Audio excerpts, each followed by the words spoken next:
When I was in first grade, I walked out of the very first day and I knew that when I grew up, I wanted to be a teacher, and it has never changed.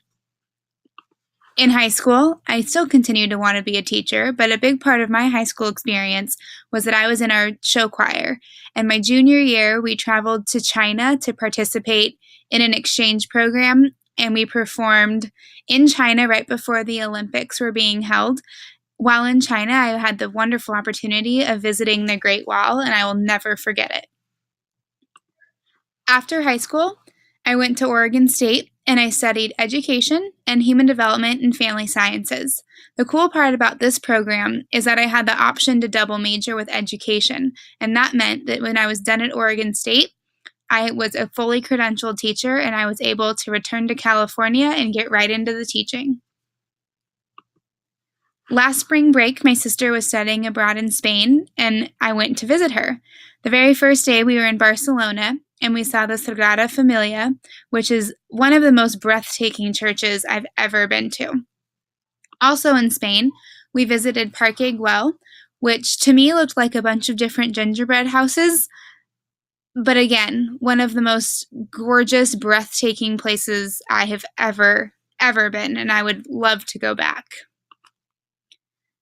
This year, something pretty exciting happened. Being an Oregon State alum, I'm a huge Beaver believer. I'm a big football fan, always has been and always will be. And for the first time in about 9 years, my Beavers beat the University of Oregon Ducks, which was a huge celebratory event in my house. Recently, I traveled to Red Rock Canyon, which is beautiful. We've been to the Grand Canyon, and we wanted to see as a family another really gorgeous, scenic area, so we chose Red Rock Canyon. And being the fourth grade teacher that I am, seeing all the sedimentary rock builds in Red Rock Canyon was awesome, and it was a breathtaking place. We were there at the perfect timing, right at dusk. The sun was setting, and the rocks looked gorgeous. While on this trip, I got to indulge in one of my favorite desserts, a banana split. So I had to include a banana split because what's life without a little dessert every once in a while?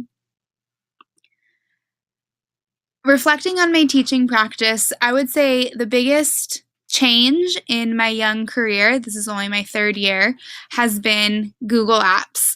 I rely so heavily on the Google Apps for education. I don't know what I would do without my Google Classroom. My Google Drive is where all of my lessons are stored, all of my students' work is stored. I rely on Google Docs for the bulk of my students' typing. I'm just exploring with Google Sites so my students can have a portfolio, and I'm hoping to eventually take Google Sites to the level where they're crafting a classroom blog so that they're writing with an intended audience, and that's not just me, but maybe parents or other schools, other districts around the country. With Google Hangouts, one of my biggest goals is to go more global and bring in more experts into the classroom, and I think that Google gives me that platform to do that. I'm heavily reliant on Google Slides when it comes to presentations. I love slides for the collaborative abilities that it gives my students, and they love being able to see what their peers are doing in real time within their groups. And then, but just back to Google Classroom, I think that really gives the students the ability to be more independent and self-reliant because they have an area where all of their work is stored. They have a simple way and safe way to communicate with their peers. So if they're home and they're not sure about a homework piece or they have a question about it, they have a safe and secure way to chat with other students or even me about their questions. And it just brings the classroom home, which I think is a really important connection to make.